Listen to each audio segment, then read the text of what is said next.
Lesson 1 The Happy Prince Part 7 Then the snow came फिर बर्फ पैण लगी and after the snow came the frost ਅਤੇ ਬਰਫ ਤੋਂ ਬਾਅਦ ਕੋਹਰਾ ਪਿਆ The streets looked as if they were made of silver. ਗਲੀਆਂ ਇਸ ਤਰ੍ਹਾਂ ਲੱਗ ਰਹੀਆਂ ਸਨ ਜਿਵੇਂ ਚਾਂਦੀ ਦੀਆਂ ਬਣੀਆਂ ਹੋਣ Everybody went about in furs. ਸਾਰੇ ਲੋਕ ਚਮੜੇ ਦੇ ਕੱਪੜੇ ਪਹਿਨ ਕੇ ਘੁੰਮ ਰਹੇ ਸਨ And the little boys wore scarlet caps and skated on the ice. ਅਤੇ ਛੋਟੇ ਲੜਕੇ ਲਾਲ ਟੋਪੀਆਂ ਪਹਿਨ ਕੇ ਬਰਫ਼ ਤੇ ਸਕੇਟਿੰਗ ਕਰ ਰਹੇ ਸਨ The poor little swallow grew colder and colder. ਵਿਚਾਰਾ ਛੋਟਾ ਅਬਾਬੀਲ ਠੰਡਾ ਅਤੇ ਹੋਰ ਠੰਡਾ ਹੁੰਦਾ ਗਿਆ But he would not leave the prince. He loved him too well. ਪਰ ਉਸਨੇ ਰਾਜਕੁਮਾਰ ਨੂੰ ਨਾ ਛੱਡਿਆ ਕਿਉਂਕਿ ਉਹ ਉਸਨੂੰ ਬਹੁਤ ਪਿਆਰ ਕਰਦਾ ਸੀ He picked up crumbs outside the baker's door. ਉਹ ਵੇਕਰ ਨਾਨ ਬਣਾਉਣ ਵਾਲਾ ਤੇ ਦਰਵਾਜ਼ੇ ਦੇ ਬਾਹਰ ਤੋਂ ਰੋਟੀ ਦੇ ਛੋਟੇ-ਛੋਟੇ ਟੁਕੜੇ ਉਠਾ ਲੈਂਦਾ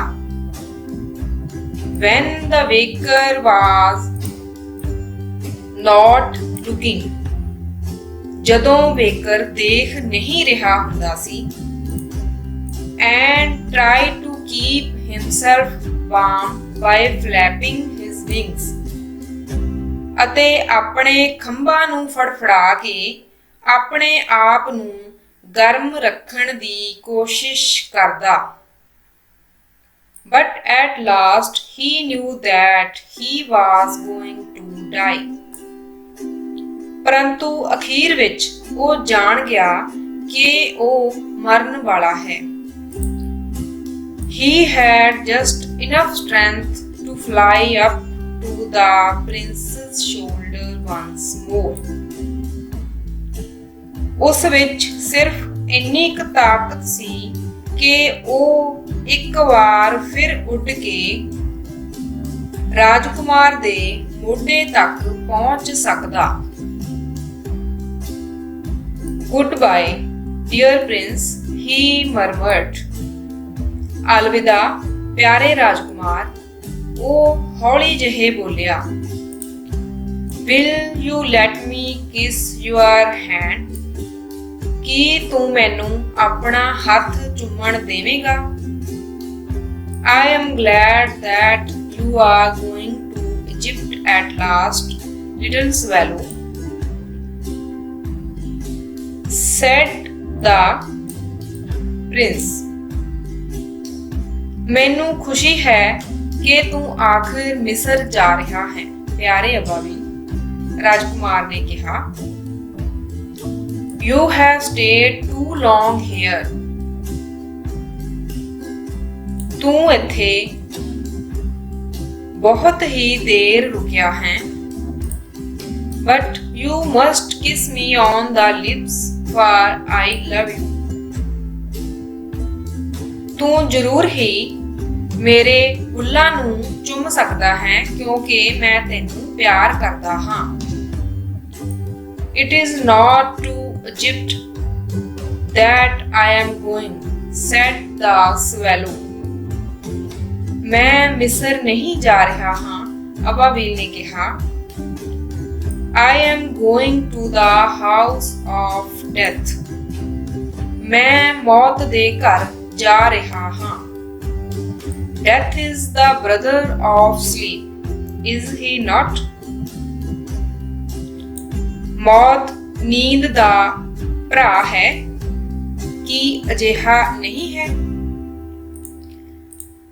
and he kissed the happy prince on the lips, ਅਤੇ ਉਸਨੇ ਪ੍ਰਸੰਨਚਿਤ ਰਾਜਕੁਮਾਰ ਦੇ ਬੁੱਲਾਂ ਉੱਪਰ ਚੁੰਮਿਆ, and fell down dead at his feet, ਅਤੇ ਮਰ ਕੇ ਉਸ ਦੇ ਪੈਰਾਂ ਵਿੱਚ ਜਾ ਡਿੱਗਾ। At that moment, a curious crack sounded inside the statue. ਉਸ ਸਮੇਂ ਬੁੱਤ ਦੇ ਅੰਦਰ ਤੋਂ ਤਰੇੜ ਦੀ ਇੱਕ ਅਜੀਬ ਆਵਾਜ਼ ਸੁਣਾਈ ਦਿੱਤੀ, as if something had broken, ਜਿਵੇਂ ਕੁਝ ਟੁੱਟ ਗਿਆ ਸੀ।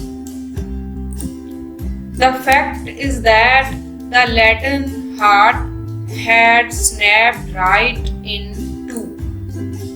ਅਸਲ ਵਿੱਚ ਇਹ ਸਿੱਕੇ ਦਾ ਬਣਿਆ ਦਿਲ ਸੀ ਜੋ ਟੁੱਟ ਕੇ ਠੀਕ ਦੋ ਟੁਕੜੇ ਹੋ ਗਿਆ ਸੀ।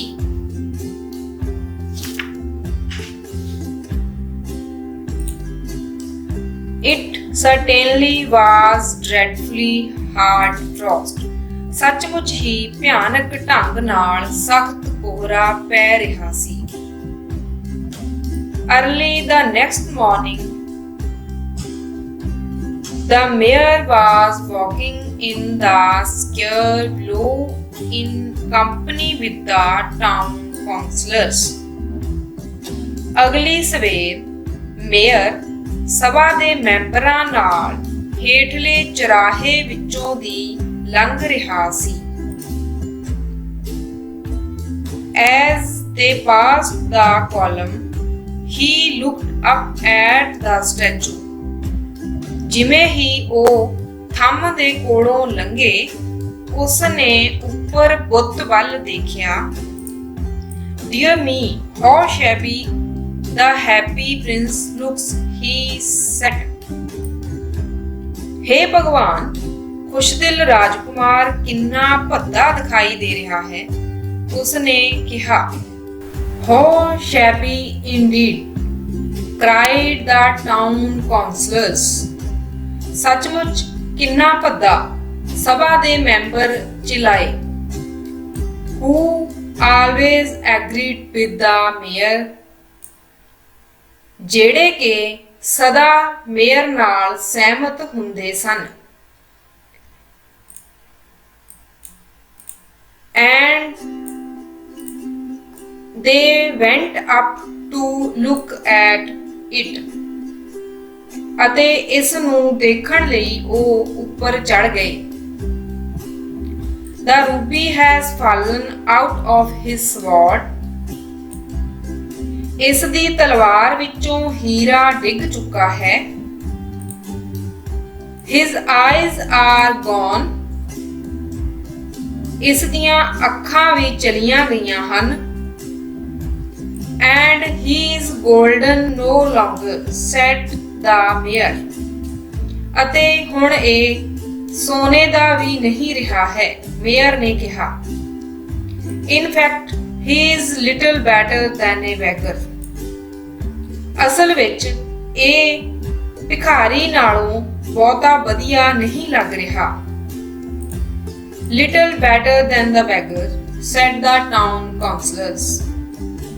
ਸੱਚਮੁੱਚ ਇੱਕ ਭਿਖਾਰੀ ਤੋਂ ਕੋਈ ਬਹੁਤਾ ਵਧੀਆ ਨਹੀਂ, ਸਭਾ ਦੇ ਮੈਂਬਰਾਂ ਨੇ ਕਿਹਾ। And here's actually a dead bird at his feet. ਅਤੇ ਉਸ ਦੇ ਪੈਰਾਂ ਵਿੱਚ ਸੱਚਮੁੱਚ ਹੀ ਇੱਕ ਪੰਛੀ ਮਰਿਆ ਪਿਆ ਹੈ। Continued the mayor. ਮੇਅਰ ਨੇ ਕਹਿਣਾ ਜਾਰੀ ਰੱਖਿਆ। We must really issue a proclamation that birds are not to be allowed to die here. ਸਾਨੂੰ ਜ਼ਰੂਰ ਹੀ ਇੱਕ ਘੋਸ਼ਣਾ ਪੱਤਰ ਜਾਰੀ ਕਰਨਾ ਚਾਹੀਦਾ ਹੈ ਕਿ ਪੰਛੀਆਂ ਨੂੰ ਇੱਥੇ ਮਰਨ ਦੀ ਇਜਾਜ਼ਤ ਨਹੀਂ ਹੈ। And the town clerk made a note of the suggestion. ਅਤੇ ਨਗਰ ਕਲਰਕ ਨੇ ਇਸ ਸੁਝਾਅ ਨੂੰ ਨੋਟ ਕਰ ਲਿਆ। So they pulled down the statue of the happy prince. ਇਸ ਲਈ ਉਹਨਾਂ ਨੇ ਪ੍ਰਸੰਨਚਿਤ ਰਾਜਕੁਮਾਰ ਦੇ ਬੁੱਤ ਨੂੰ ਹੇਠਾਂ ਡੇਗਿਆ। As he is no longer beautiful, he is no longer useful, said the art professor at the university. ਕਿਉਂਕਿ ਹੁਣ ਇਹ ਸੁੰਦਰ ਨਹੀਂ ਰਿਹਾ ਅਤੇ ਇਸ ਦਾ ਕੋਈ ਲਾਭ ਨਹੀਂ ਹੈ, ਯੂਨੀਵਰਸਿਟੀ ਦੇ ਪ੍ਰੋਫੈਸਰ ਨੇ ਕਿਹਾ। Then they melted the statue in a furnace. ਫਿਰ ਉਹਨਾਂ ਨੇ ਬੁੱਤ ਨੂੰ ਭੱਠੀ ਵਿੱਚ ਪਿਘਲਾਇਆ। What a strange thing, said the overseer of the workmen at the foundry. ਕਿੰਨੀ ਅਜੀਬ ਗੱਲ ਹੈ, ਢਲਾਈ ਘਰ ਵਿੱਚ ਕੰਮ ਕਰਦੇ ਆਦਮੀਆਂ ਦੇ ਨਿਗਰਾਨ ਨੇ ਕਿਹਾ। This broken lead heart will not melt in the furnace. ਇਹ ਟੁੱਟਾ ਹੋਇਆ ਸਿੱਕੇ ਦਾ ਦਿਲ ਭੱਠੀ ਵਿੱਚ ਨਹੀਂ ਪਿਘਲੇਗਾ। We must throw it away. ਸਾਨੂੰ ਇਸ ਨੂੰ ਸੁੱਟ ਦੇਣਾ ਚਾਹੀਦਾ ਹੈ।